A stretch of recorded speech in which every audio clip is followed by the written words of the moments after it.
लग्नाचे दागिने म्हणजे श्रीमंत पेशवाई दागिने, नाशिकचे सुप्रसिद्ध सराफ मयूर अलंकार सराफ।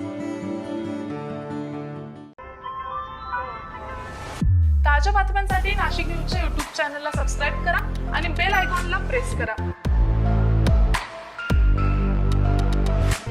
काल झालेल्या मुसळधार पावसाचा सकारात्मक परिणाम आता नाशिक जिल्ह्यातील धरण साठ्यावर दिसून येतोय। शहराला पाणी पुरवठा करणारे गंगापूर धरण तब्बल 70% भरलं असून त्यामुळे नाशिककरांना मोठा दिलासा मिळालाय।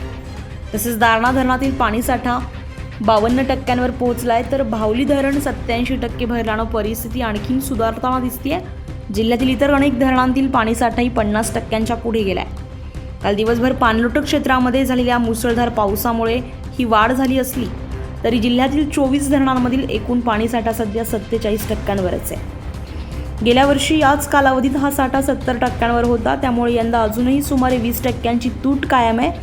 मात्र येत्या काही दिवसांत पावसाचा जोर कायम राहिल्यास धरण साठ्यात आणखी वाढ होण्याची शक्यता व्यक्त केली जाते।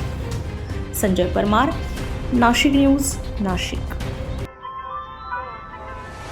ताज्या बातम्यांसाठी नाशिक न्यूजच्या YouTube चॅनलला सबस्क्राईब करा आणि बेल आयकॉनला प्रेस करा।